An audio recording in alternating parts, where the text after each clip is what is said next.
If we could, we'll have everyone to take a seat. Feel free to.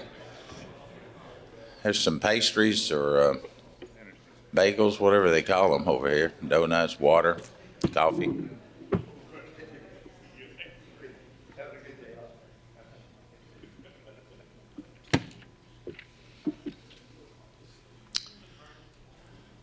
Good turnout this morning. We appreciate it. If this is your first time to attend, this is the Growth Management Advisory Group. In just a few moments, we'll turn the meeting over to Mr. Dale, and I'll let him kind of take us through the next step of where we are as we attempt to look at our growth management processes that the last time we did this was in the late 90s, Christy, is that right? 2000, somewhere along in there. So it's been 20 plus years since we've attempted to get the cities and the counties together and talk about the urban growth boundaries for the future. Again, thank you for being here. I think we've got all of our cities represented here. And I think we do. Is Thompson Station? We've got somebody here from, I see everybody else.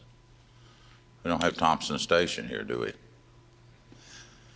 Greg, would you like to come up and kind of take us, give an oversight for, there's a lot of visitors this morning and what we're attempting to do and as we go down this road. Thanks again.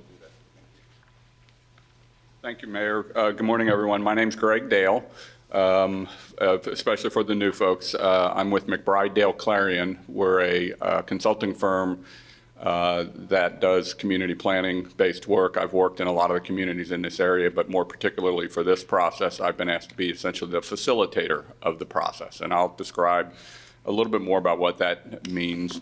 But a couple of kind of housekeeping things. So first of all, for the folks who are at the tables, there are microphones around there. When we get to the point when we're discussing this, asking questions, commenting, and so forth, please do use the microphone so that they can pick it up. The microphones are already on, so you don't need to fidget with them.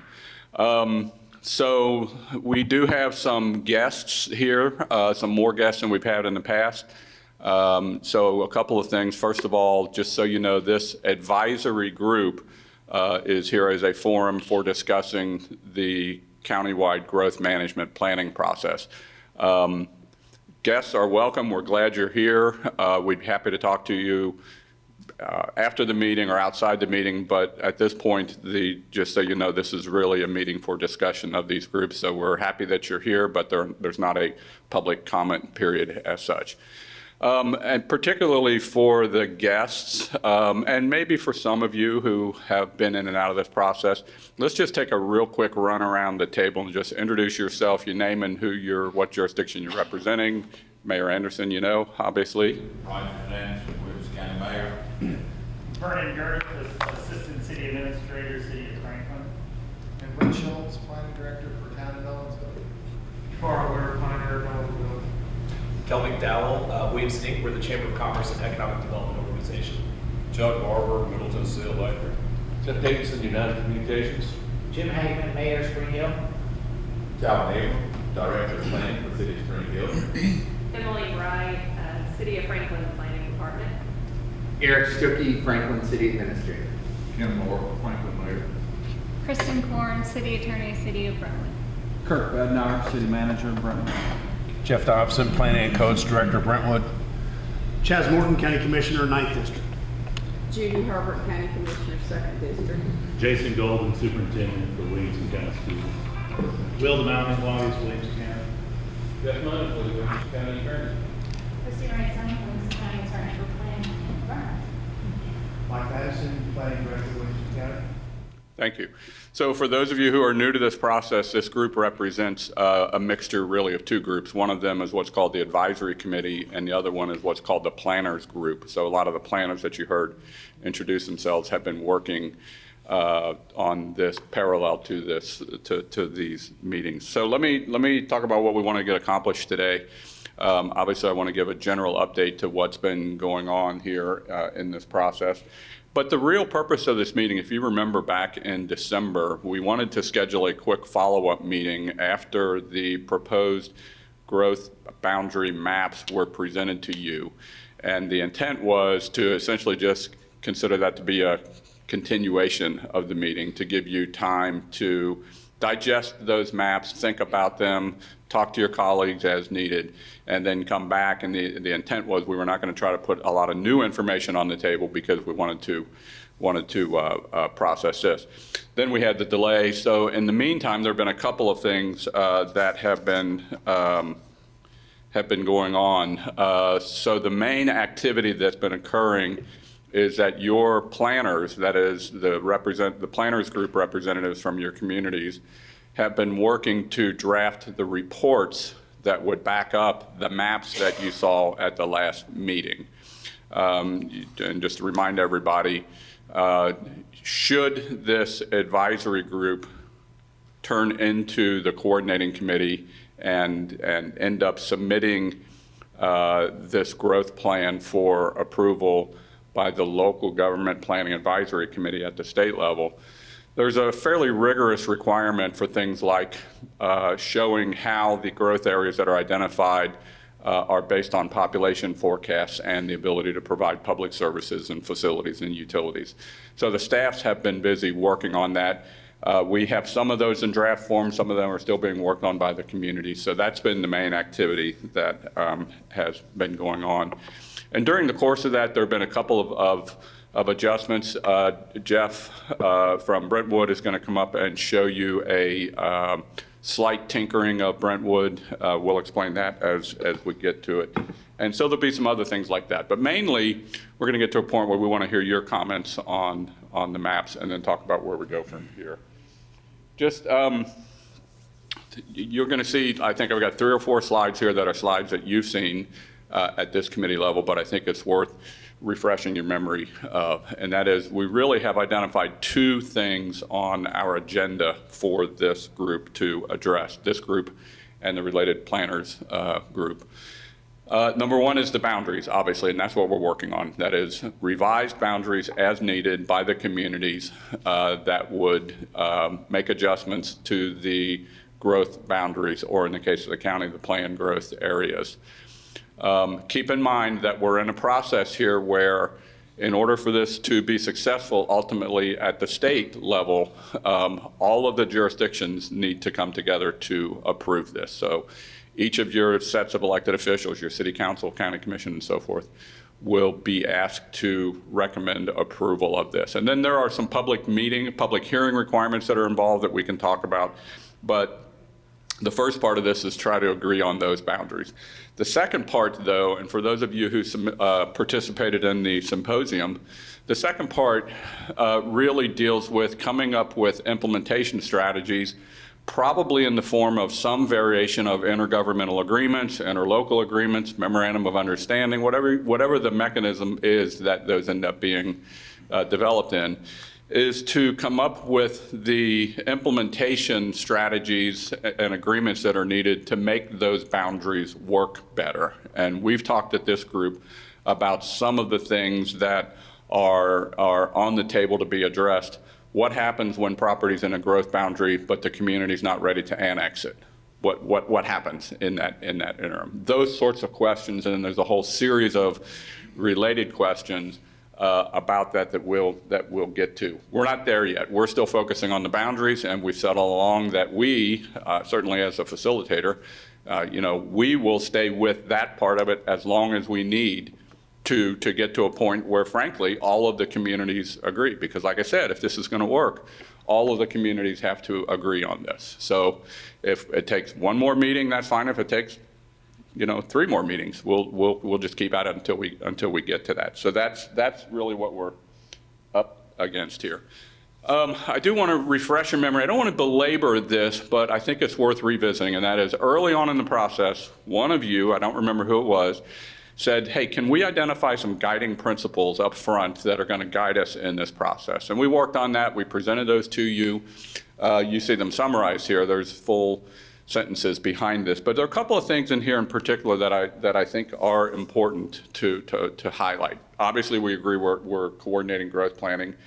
The 20-year planning horizon, the statute talks about reasonably compact yet sufficiently large areas to accommodate your forecasted 20 years worth of growth. Then we got into a lot of discussion about, okay, 20 years is fine, but should we be thinking in 10 years and 5 years? And there's some nuance there that we can talk about. And in fact, Nolansville kind of has taken a slightly different approach to that we described last time, that looks at 20-year forecast, but a 5-year update or evaluation area. And again, we can talk more about that as we go. But also the public facilities and fiscal sustainability. What that's really saying is, number one, I hope you all agree that in your communities you should be providing public facilities in a fiscally responsible way. The state actually requires you to demonstrate that these growth areas are tied to public facility cost and ability to provide service. So that's important. The town and country regional forum, that's a kind of buzzword phrase that has been used to communicate this idea that we want to continue to have places, cities, communities, towns that are distinct from rural areas. And the best way to understand that idea is to think about what it's not.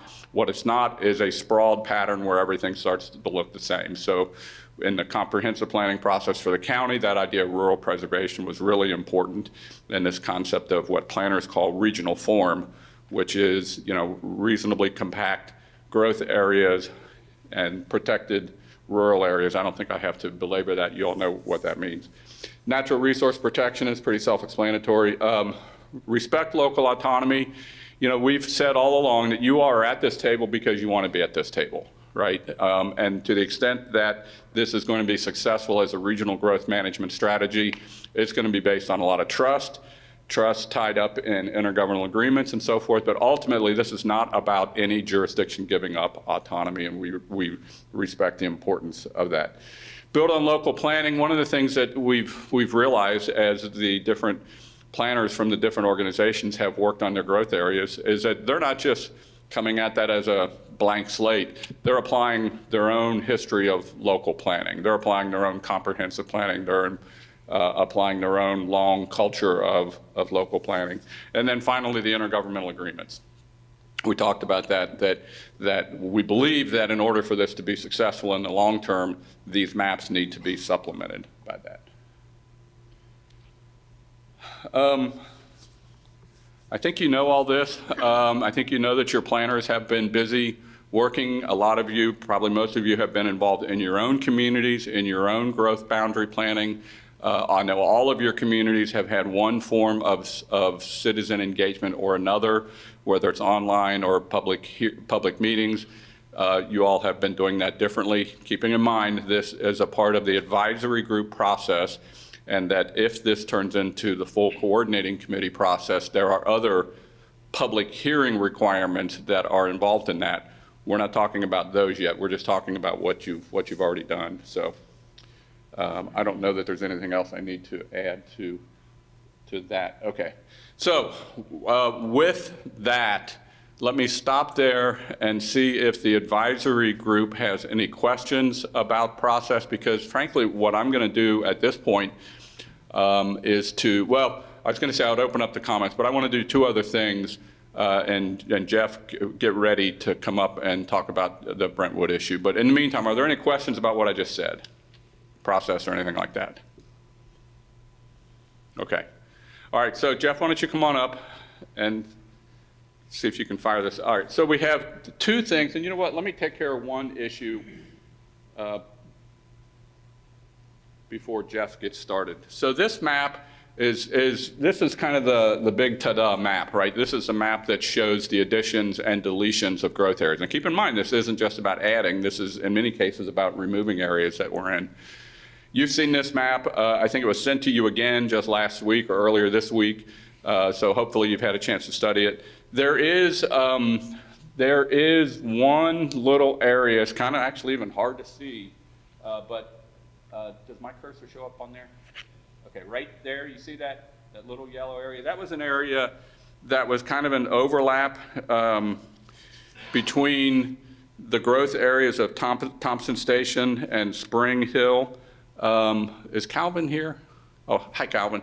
Can you just explain real quickly? That was, if you remember, there was like, we got this one little sliver, and it's like, what happened there? And so Calvin and Micah were charged with trying to figure that out. And it was, I think, kind of a mapping kind of a thing. Why don't you describe that and how that, because I think that's resolved is the bottom line, right? That is correct. Essentially,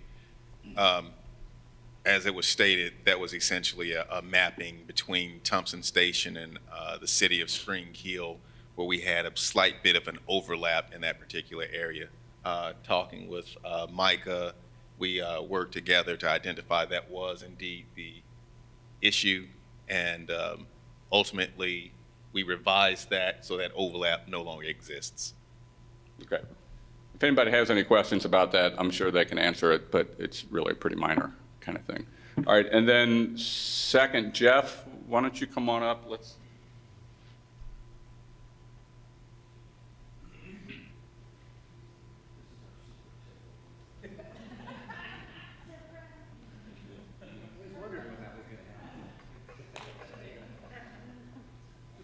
That look right? Yeah.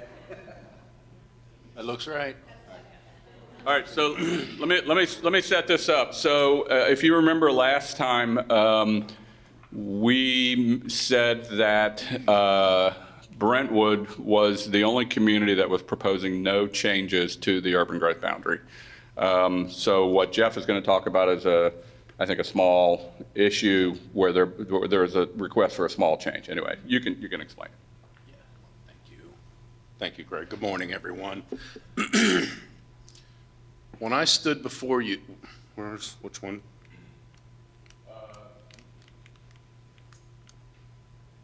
When I stood before you in December, I told you that the city of Brentwood had decided not to expand their urban growth boundaries. After that meeting, we took a little closer look at the southeasterly area, our urban growth boundary, and noticed that the boundary split two parcels over there on the southeast side, like I said, abutting Nolansville. So what we're talking about is adding two parcels. One's 14 acres and one is 7 acres, about 21, 22 acres to our urban growth boundary. And I had, It's just parts of parcels.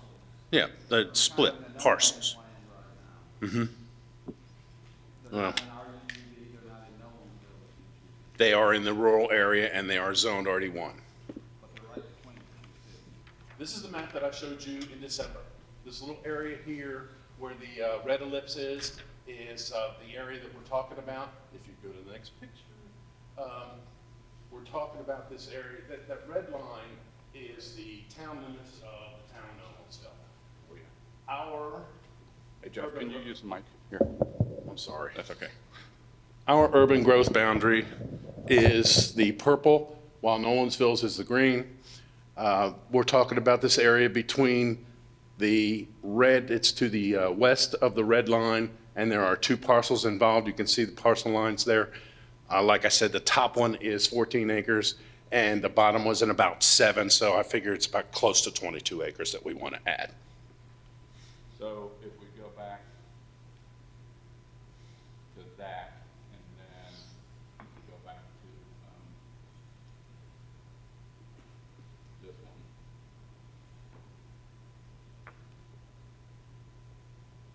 That would be over in here. Over in, Be right in on this map. yes, right in that area right there. Okay. So the bottom line is, and you're not being asked to prove anything today, right? So the bottom line is next time you see a map that reflects that change, it will be a little tiny change there near that crosshatch area, right? Yes. Okay. And that's close to, is that abut Nolansville? It does abut the town limits, yes. Okay. Okay. So, So it's just above our proposed expansion area to just a little north of that, or is it within? Well, I don't believe that this is it is in part of your expansion area, although I have not verified that 100%. So this is a new issue. We're kind of hearing about that almost in real time. So that's something that the planners group has not seen. We'll look at that, and to the extent that there are any issues that need to be reconciled between Nolensville and Thread, we'll work through those as a planners group. Yeah, and Brent, I'll give you a call. Okay. Anybody have any comments on that?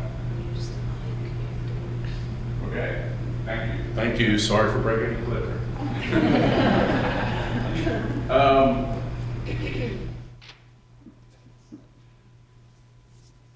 So I think at this point, I just would open it up to any comments. And again, this is, to me, it's kind of the go-to map. I can show you, this is what it would look like if it were approved. So this is what you have now, right? I can almost animate this. What you have now, that's what it would look like if it were approved. And then that just highlights those changes. You have all these maps, but especially for the guests, I just wanted everybody to see that. So at this point, I would just open it up to questions or comments.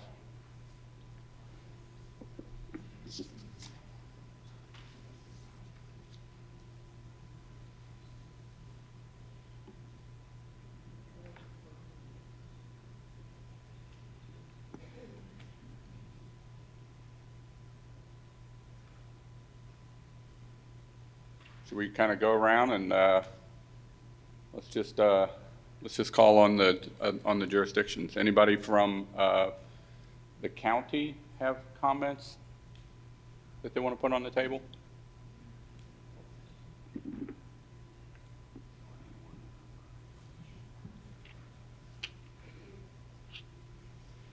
You want? Okay. Again, I'm Mike Madison with Williamson County. I don't have any comments necessarily specific to this, but I know that there are some people here that haven't been present before. So I think I just want to take a moment to explain the changes that the county is proposing, which really mirror the recommendations of the comprehensive plan that was adopted in 2020. So we are, based on that comprehensive plan, eliminating some areas that were proposed or that were identified as PGAs in the current growth plan, most notably the ones up in the northwest, kind of in the grassland area. However, there's some area out in Triune that we've pared that back to, again, to reflect the recommendations of the comprehensive plan. Essentially, the area that is zoned commercially, so Triune character areas 2, 3, and 4 rather, are still within a planned growth area. The only part that's removed from the Triune area is the area that's always been residential. And again, I know that there are quite a few people from Williamson County in the back, so I just wanted to clarify that. And I think the county changes show up with this little animation back and forth. You can see the area up in at the very top there. Oops, I'm sorry. And then, as Mike talked about, out around Triune. So that's what that. Calvin. I wanted to point out a couple of things. When it comes to urban growth boundary, I've had a couple of questions from residents who may fall into a particular urban growth boundary.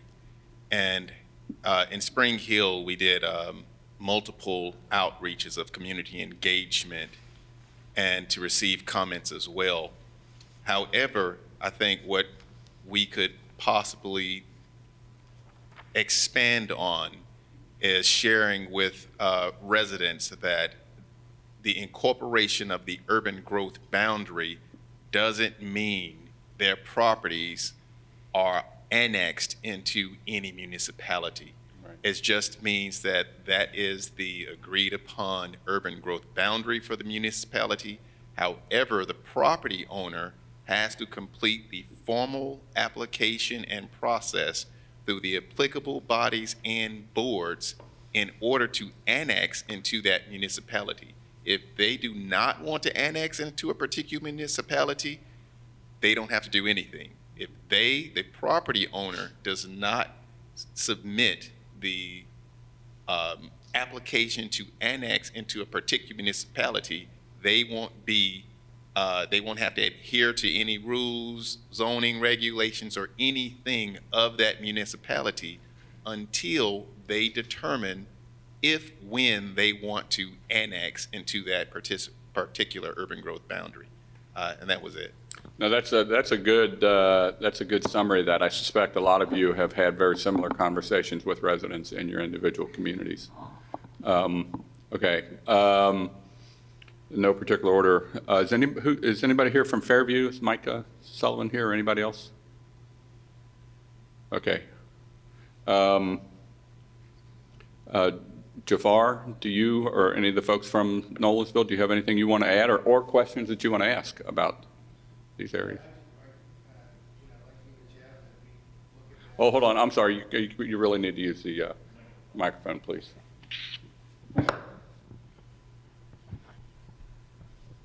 Can you hear me? Okay. Yeah. Great. Yeah. I'm just interested to see with Jeff how that impacts that proposed expansion that we have on that, and we'll get together quick and so we can understand that. And then I just want to, being, you guys know where I'm from. I never had any annexations, and just like to ask, like, once this all finally gels and it's done, what is our process? I know we've talked about it before, going forward to get this all adopted, and just so I know in my head where it's all heading, how long it's going to take. Yeah. I don't know, Jafar, did you have anything you wanted to add?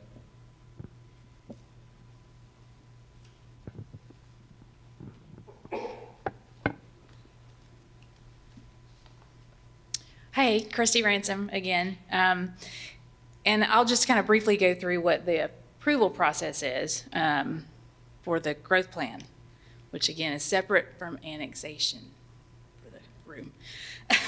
Because I work for the county and we don't annex, so I don't even know how to do that. But there's some other people in here that know how to do that. So as far as the growth plan, once this group gets to a place where it feels like there's a consensus, because again, this is just advisory and not official, the growth plan can be formally amended by either the county mayor or any of the other mayors, essentially triggering the process. And that's just filing a letter that says, hey, we want to reconsider the growth plan. Within 60 days of the county mayor either receiving that or triggering that, then he has to formally convene the coordinating committee.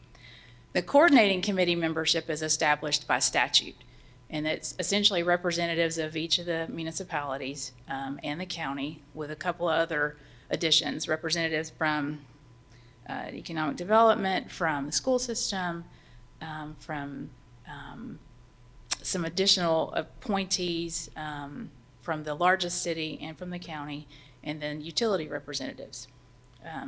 So then, once that process is started and the coordinating committee meets, there's 6 months for the whole process to be wrapped up. Each municipality in the county has to come together in their own entity and determine what amendment they want to present, kind of like the informal stuff we're looking at now. Before they can do that, they have to conduct, each municipality in the county, their own series of public hearings, 2 of them at a minimum. And the notice provision is spelled out in the statute.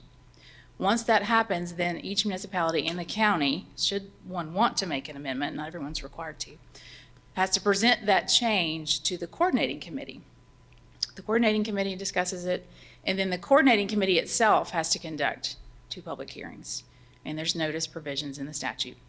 So once that happens, the coordinating committee then sends its recommendation to all of the municipalities in the county, and their legislative bodies have to either sign off on it or not. And if they do, then we're all done and we send it to the state and they sign off on it and we record it in the Register of Deeds office, and yay. If they don't, then that particular municipality or the county that has an objection to whatever piece that is sends it back to the coordinating committee. And then the coordinating committee has to discuss it and either revise its recommendation or send it back saying why they don't necessarily agree with the municipality's objection. Now, there's a certain back and forth that's allowed by statute with that. And at some point, if there cannot be an agreement, then any of the members, the municipalities or the county, can declare an impasse. And then it goes to this really fun process with the Secretary of State's office and costs a lot of money. So we really don't want to get to that place. And we didn't the first time we did this. So hopefully we won't again, especially because in the amendment process, you do have that 6-month time frame for completing it. The other thing to remember is if an entity does not choose to participate, there is an auto-approved process. So once the coordinating committee comes up with a recommendation and they send it to one of the municipalities and one of the municipalities doesn't act on it within 120 days, they're deemed to have accepted it and approved it. And so that, that's to make sure that the process continues without any particular entity holding up the whole thing. Or if, an entity doesn't have any changes they don't want to make, they don't want to, contribute to the process, they're cool with whatever it is, their boundary stays the same. And if it doesn't stay the same and they choose not to act on it, it's approved anyway. So that's the basic process. I've kind of put together some notes, and I can provide a written copy of that sequencing if you'd like to have that. Just kind of a shorthand. Of course, the statute has a whole lot of detail in it and a lot of standards, as Greg's already mentioned, that the municipalities and the county have to study and consider before that can be presented to the coordinating committee. And that's kind of part of the reporting and things that we've already talked about. But let me know, any of you are interested in my notes, and I'll be glad to send you a copy of it. Does anybody have any questions about that? And any corrections from the other lawyers in the room? I mean, I did live through it the first time. That doesn't mean I'm an expert. It just means I'm a survivor. So, all right, thanks, y'all. Thanks, Christy. And let me just expand a little bit beyond the legal aspects of it. And I think we've talked about this before. I know in the symposium it came up, but we've had a lot of conversations at the planners group level about this idea that once, let's assume that the coordinating committee is constituted and it goes through the process and it's approved and the coordinating committee ceases to exist as a coordinating committee. Once that happens, we think at the planners group, and I think just certainly from my experience, that having this group, some advisory group like this, continue to exist and continue to meet on a regular basis, maybe it turns into a quarterly meeting, to engage in other regional level planning discussions and topics. And I know those of you who were at the symposium remember Rob Merchant talking about how I think it was called the steering committee in Beaufort County, South Carolina, when they finished their work, adopted a regional growth management plan, different statutory scheme. But anyway, when they did that, that group continued to meet. And here it is, some 10 years later, they've continued to meet. And it has become a really valuable regional forum and communication tool. And they've done lots of other things like regional open space strategies and, all sorts of other things.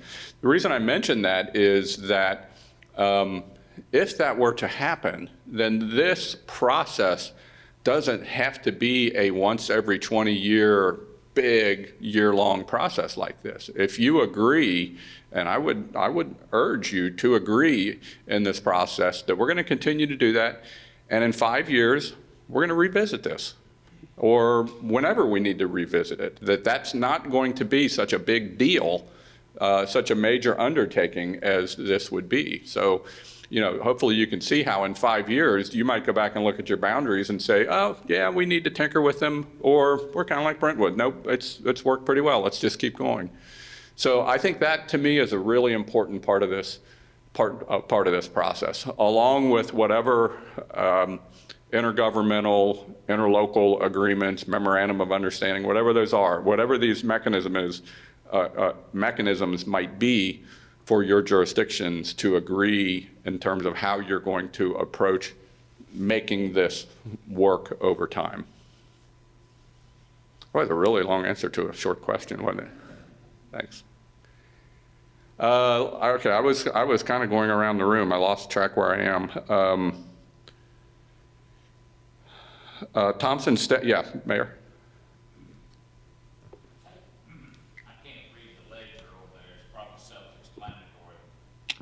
But looking at the map to the right of where you've got marked Thompson Station, the checkerboard, explain to me what that is. You've got, I think that's blue, then gray, then above that to the right of 65 labeled there.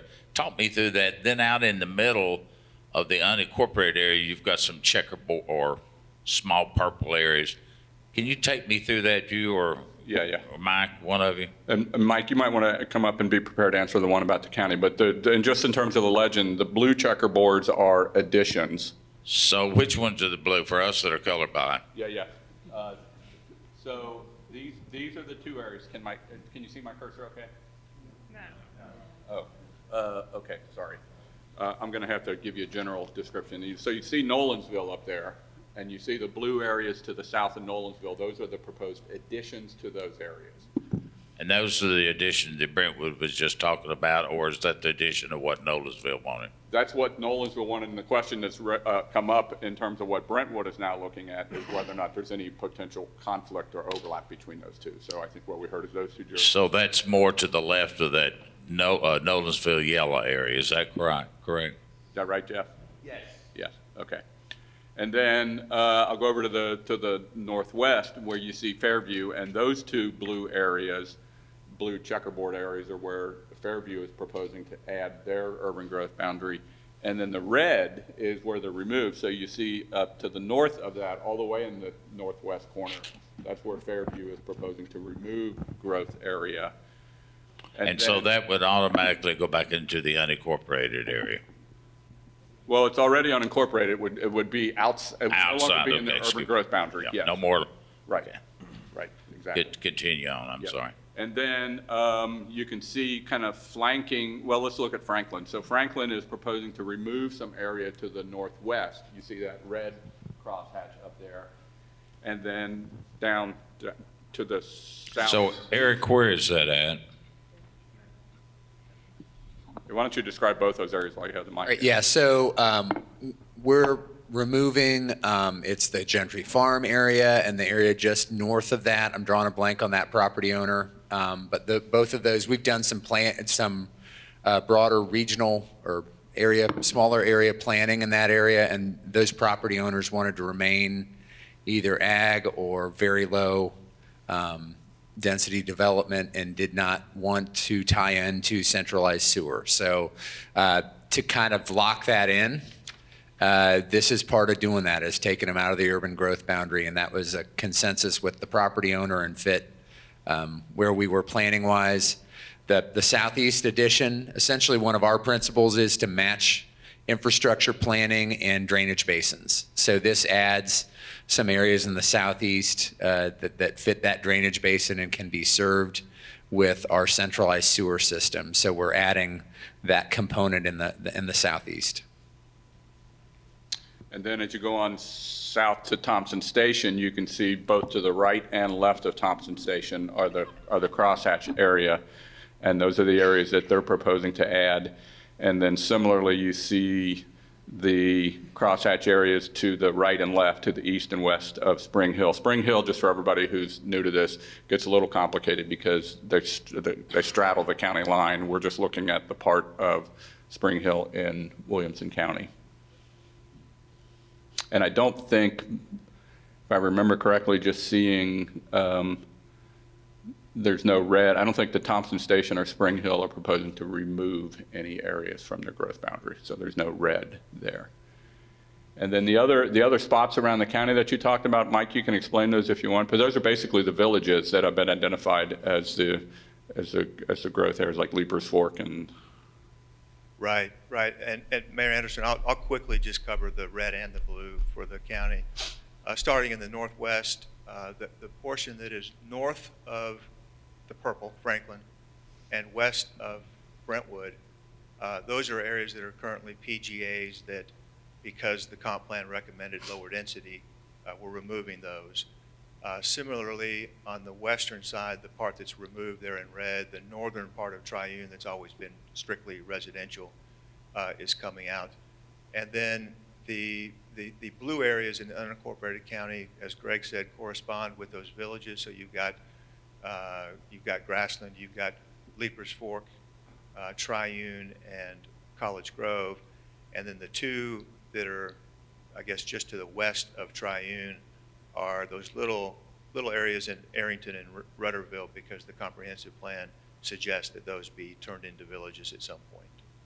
And the other thing, Mike, you might just describe, if maybe you didn't, I just missed it, but for each of those areas, the idea is that there would be a specific focused area plan for each of those areas in order for them, that's essentially part of the process of them being a planned growth area.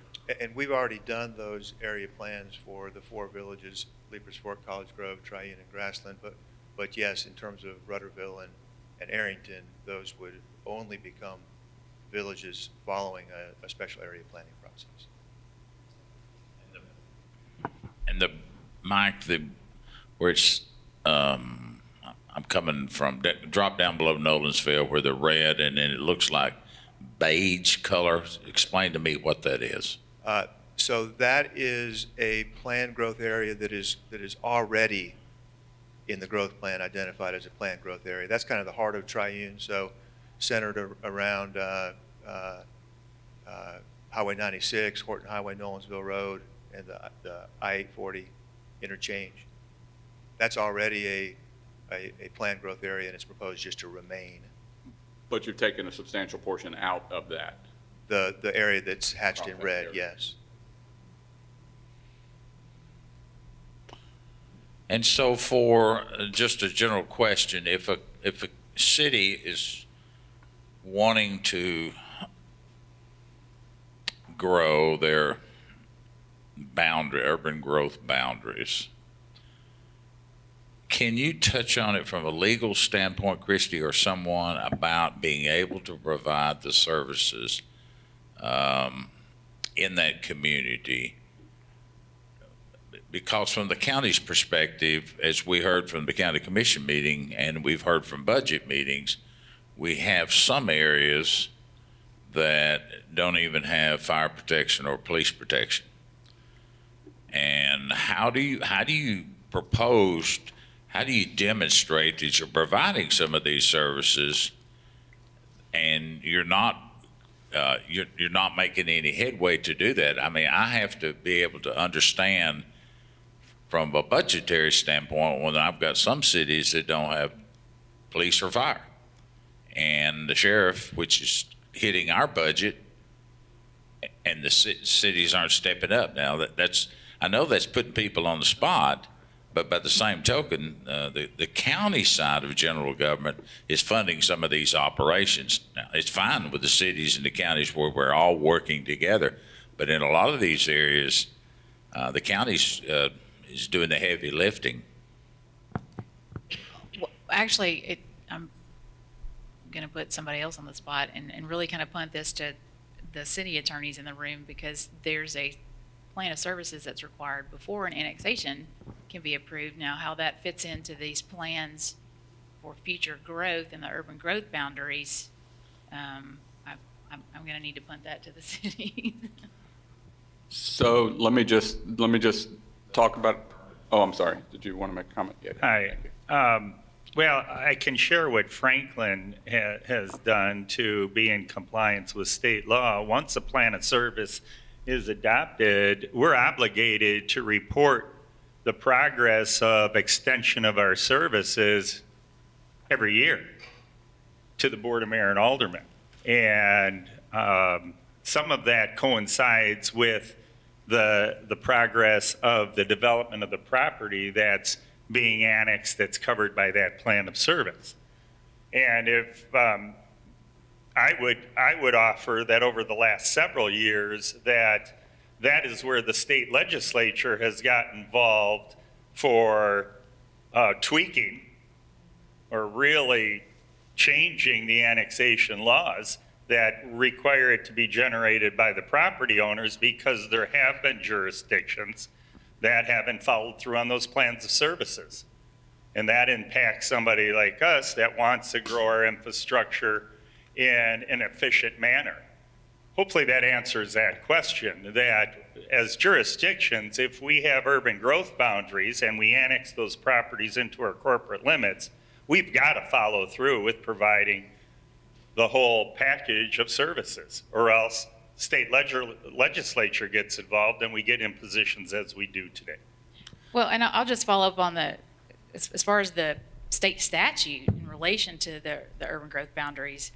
There are certain standards that have to be considered by the municipalities prior to requesting an amendment related to infrastructure and services, like in the UGBs. And there are certain provisions that are mirrored in the PGAs, but for the county, but specifically for the UGBs, like one of the standards in the statute is prior to proposing an amendment, the municipality has to determine and report the current costs and projected costs of core infrastructure, urban services, public facilities necessary to facilitate full development of resources within the current boundaries of the municipality and to expand such infrastructure services and facilities throughout the territory under consideration for inclusion within the UGBs. And then the statute also says that the urban growth boundaries of a municipality shall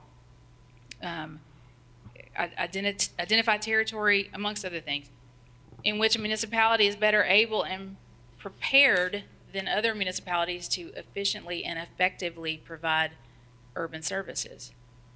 So the services provision and the infrastructure has to be taken into consideration in determining the UGBs, just like it does for the PGAs in the county, and to a certain extent, although not quite as specific. That helps. Yeah, and let me expand on that, because in terms of where we are in the sequencing of this, again, all you're seeing right now are lines on a map. I mentioned at the beginning that in the meantime, the planners group has been busy writing their own reports to be able to demonstrate that the statutory requirements are met, and that's what Christy's talking about. We have emphasized at literally every meeting that we have with the planners group that as you're doing this work, make sure that you are able to defend it in terms of what the statute says about considering population forecasts and the ability to provide public services to this. And the planners group gets that. This is not just an exercise of drawing lines on a map. This has been a really robust, the planners group, your different planners have spent, the last 6 or 8 months on this issue, and as Eric said, in Franklin, it's driven by your ability to provide infrastructure. I think everybody's been looking at it that way. You haven't seen those yet, right? So we're not asking you to approve this map today. We just want to continue the discussion, give us your comments, raise red flags, tell us where you have questions, just like what the mayor is asking, that the planners group can then go back and workshop more.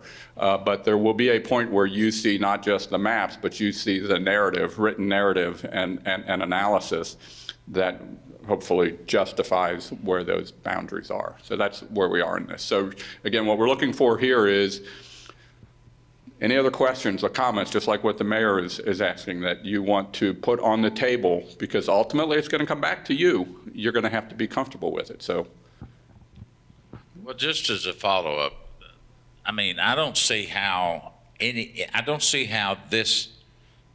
next step can be.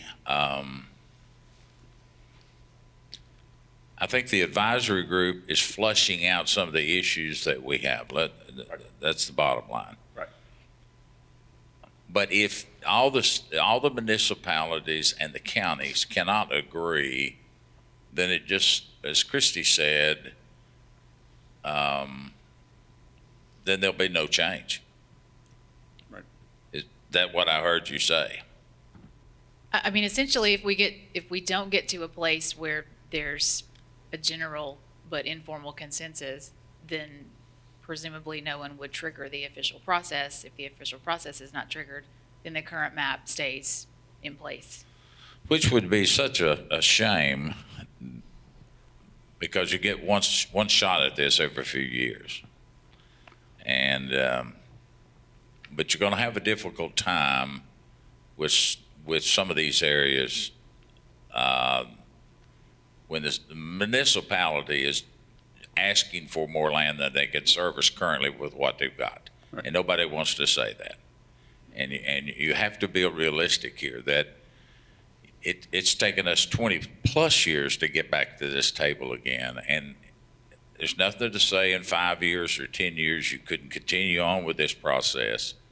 But there's no way the rural side, you just look outside into Bethesda community. I mean, that's where we're getting pounded, that people do not want to be in that district because they can't service it. They want to stay rural. And I think it's realistically that the leadership, I mean, I appreciate all the planners, they're professionals, they do their job in a great way. But the political side, the reality side is that for you to think that you're going to reach all the way into those rural areas and not be able to provide the services currently, you're dreaming. It will not happen again. It may have happened in 97, 98, 99, or 2000, but it won't happen again. People understand this community is going to double in population, and they want to be sure they know where they're going to live and how their property values. Right. So what I can say at this point is we're going to keep working at it. We're going to keep working at it at the planners group level, and I think there are some options that we can look at. And there's some approaches that some other communities have taken that we can probably learn from. So we'll keep working at it at the planners group level, and then Mayor, you refer to the political realities. I mean, the planners are looking at this from an analytical kind of planner's perspective. This group is the group that is really the one that's going to have to ultimately either nod their heads up or down or sideways. And again, as I said, if it takes another meeting, another 2 meetings, or another 4 meetings, we're gonna keep plugging away at this because I understand that. I think there are solutions. I think there are ways out of some of these issues. I'm not trying to be the downer of the group, but you're looking at, say, Fairview wanting to expand, and there's nobody here from Fairview to explain to me, you don't even have control of your own water and sewer, and you're asking for growth. Don't you really have to have Dixon County Water and Wastewater sitting at this table, agreeing to look at that at some future date? That's a question for staff, my staff. And I think that's a good point. We've encouraged all the jurisdictions to involve the utility districts in their analysis, and presumably they have, but you're right that there's no one here to be able to confirm that this morning.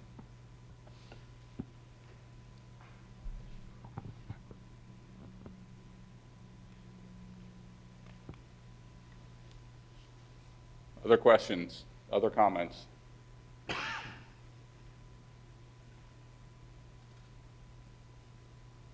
Any of our elected officials want to say anything?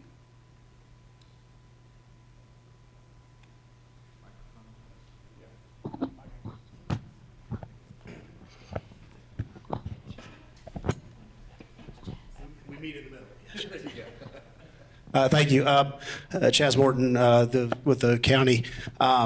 Just to try to understand the process a little bit better, I know the planning people have been meeting.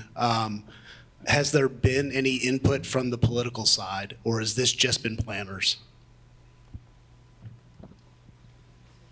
I think that's probably a community by community answer. Eric, you want to start? I knew I should have stayed over here. Well, I know we did several public sessions, both virtual and in person, and then we brought it to multiple workshops with our board, both the previous board and the newly elected board. And in fact, we asked to hold off submitting what we submitted till we could have a meeting or two directly with our newly elected board, because we had four new members. So, and it was all framed as it is right now. This is preliminary. This is what we're working off of based on what we saw as the guiding principles, again, of infrastructure, readiness, especially drainage basins, and then some of the other planning work we've done that showed some areas that probably didn't need to be in our UGB anymore. So yes, and that will be ongoing, and I think the process anticipates that will be, again, something that the boards, the elected bodies will more formally weigh in, but they had the opportunity to influence what was submitted at this preliminary stage already multiple times. Anybody else want to answer that? Jeff or the guys from Brentwood?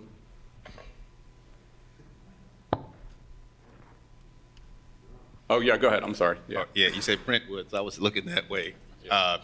Spring Hill, we've had multiple meetings with our community, our residents, our business owners. We've also had a joint meeting between our Planning Commission and Board of Mayor and Alderman. It was just an informational meeting. Then we moved forward before our Planning Commission, and we provided the information and all of the things that we've discussed. The information went through our city administrator and department heads as well. So the information that we presented has received a lot of input from not only our residents, our city administrator, as well as some of our appointed and elected officials. We are still working on it. It hasn't been ultimately presented to our Board of Mayor and Aldermen to give their final directions and go ahead or not. However, that's where we are in the process. So we have received comments from both our elected and appointed officials and residents. All right. Jim Hageman from Spring Hill as well, one of the elected officials. So Calvin is right, and it's great to collaborate and be a team with him. We believe that, what we present over the meetings, we have discussions about that, and we believe in Spring Hill that we have not bitten off any more than we can chew. We don't have any red lines on there. We only have additions on there. We feel that we will be able to, as we move forward, provide all of the services that are required. Thank you. As far as Brentwood goes, obviously, we're not proposing, other than this little sliver addition we talked about earlier, we're not proposing any changes. So ours was a little less of a process relative to community input. But yes, we've discussed it with our board, and the consensus very quickly was to keep our boundaries as is. And partly because we're a little bit on the south side, border Franklin already, on the east side, Nolensville. And really, when we set the boundaries for us in 2000, it was based upon drainage basins and water sewer capacity issues and planning, and everything we planned is to build out in those areas. And so we have no intention of going beyond that. So I think what I'm hearing is the political part of it has been within the cities individually. Now I think it becomes, is there a friction point between the city and the county, I think, as we go forward. Andrew, I think you're the only one here from Thompson Station. Can you answer the question about the involvement of the elected officials? Anybody might introduce yourself also. Sure. Andrew Mills, town attorney with Thompson Station. Our town planner, Micah, is out of town. Otherwise, he would be here, and he obviously could speak more intelligently about some of this stuff than I can. But I know Micah has conducted public outreach, public meetings. I think one of the slides that you had before you previously was sort of a heat map of public input of where the UGBs for the proposed expansion of the UGB for Thompson Station is desired to be. And obviously, individually dealing with elected officials, we have not taken anything to our Board of Mayor and Aldermen yet. Obviously, that will occur at some point in the future, but there's been a lot of public outreach, and we're hearing a lot of different things from the public. And I guess if I can go on and add another point to some of the concerns raised earlier today and in previous meetings, the town's goal is to balance those who have expressed a desire to be within the town's urban growth boundary and those who have expressed an opposite desire. And you want to balance that, knowing, as I think Franklin pointed out, when you are in an urban growth boundary, you are not automatically annexed. The property owner has to make that decision, present it to that municipality, and go through a pretty rigorous process, including a plan of services. While there are plans of services looked at in the UGB process, what can be handled, the real analysis, in my opinion, and I'm just one, is what happens when you're actually annexing. Are you able to handle those services for that property?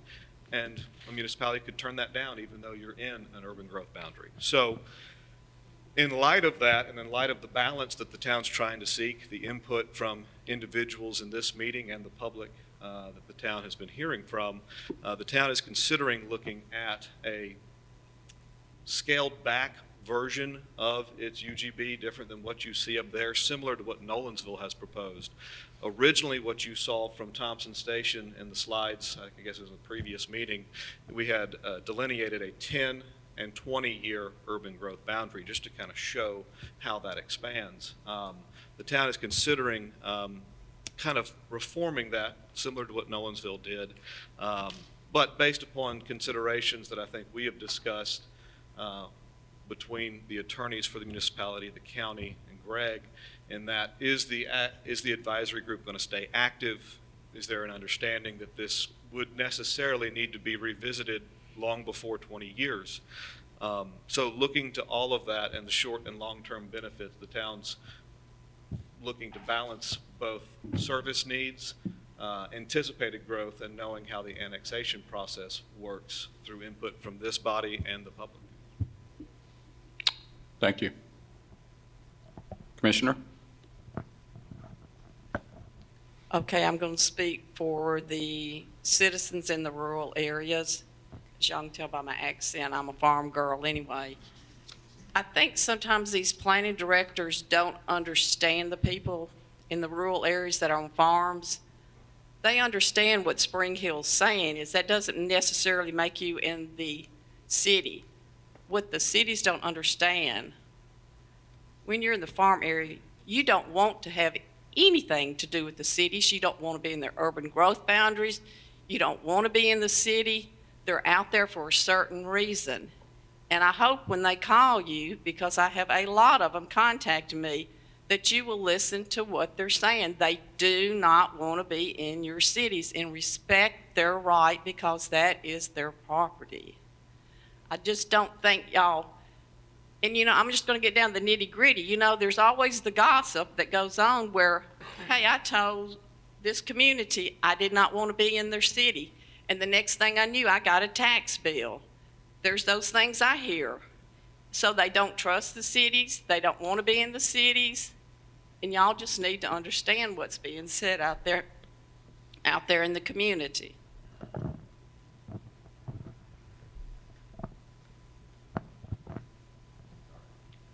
Jeff?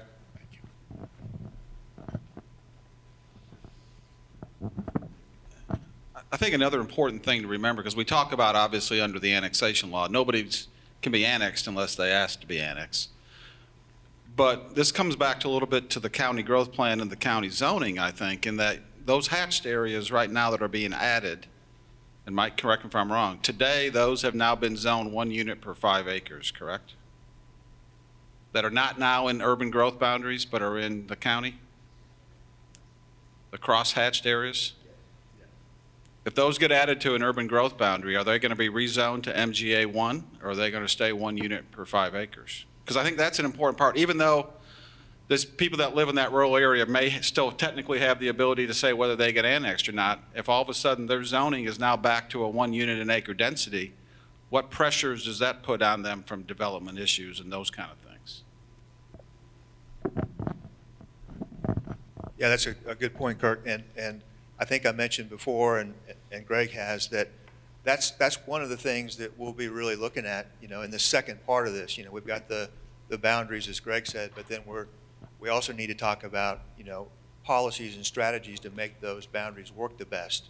And so what happens in the interim in those areas until they're annexed, I think is critically important. And so what we would envision is that those discussions and some sort of a strategy would be identified during this process and before the formal process even begins. Yeah, and so when we talk about intergovernmental agreements and use lots of words like that, what we're really talking about is exactly that, trying to agree on what the rules are that are going to apply. And as I said earlier, and Mike said, I think that interim time issue is one of the real critical things for us to get our hands on here as a group. What happens if you're in an urban growth boundary, but there's going to be some time, and it may be a long period of time, before you even have the ability to ask for annexation because of services or contiguity or whatever it is. I mean, there's those interim rules or interim policies, I think, are really the second half of this. It's making those boundaries actually work.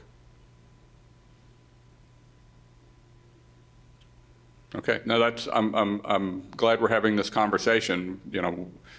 So our intent all along has been to try to get to a point where we have a set of boundaries that there is consensus on. And again, we're still talking at the advisory group level.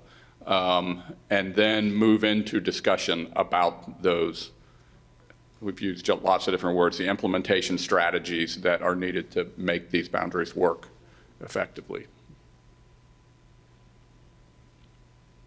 Okay. Other questions, comments? Did we hear from all the jurisdictions on that last question? Did I miss anybody? Nolensville, I don't think you guys answered the question though. Have your elected officials been involved in the process so far? So yes, all the way through, he said. Okay. And Greg, I haven't answered that question yet, but the county, we did present the county's proposal for growth areas to the county commission as well as the planning commission. And as I said earlier, those are based on the comprehensive plan too, which both of those entities as well as the public were heavily involved with. Okay. Final comments or questions? Okay, so we're going to keep at this. We know we're not quite there yet. We hear it. We know some more work needs to be done.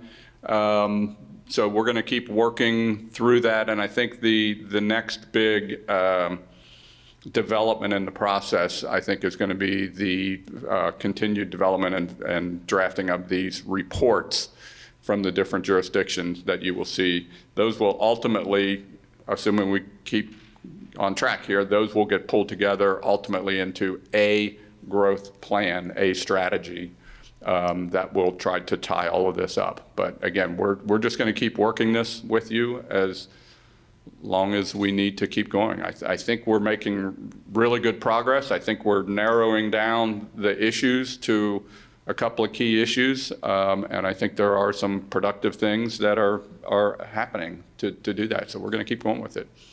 So unless there are any other questions for me, I'm going to turn it back over to Mayor Anderson.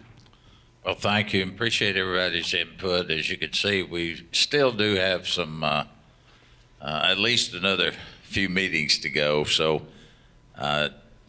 Mike, do you have this on the calendar at any specific date? I get all my meetings mixed up. So if you would, to give us the next date, you're nodding like you do, and we don't have yet. We don't have that yet, but we'll identify a date and get the word out well in advance. Okay. Yeah, we don't want to have you sit around too long without meeting, but we also don't want to waste your time. I mean, the next time we get together, we want to have a good, productive set of information to talk about here. I'm finished. Great. So thank you to everyone for coming.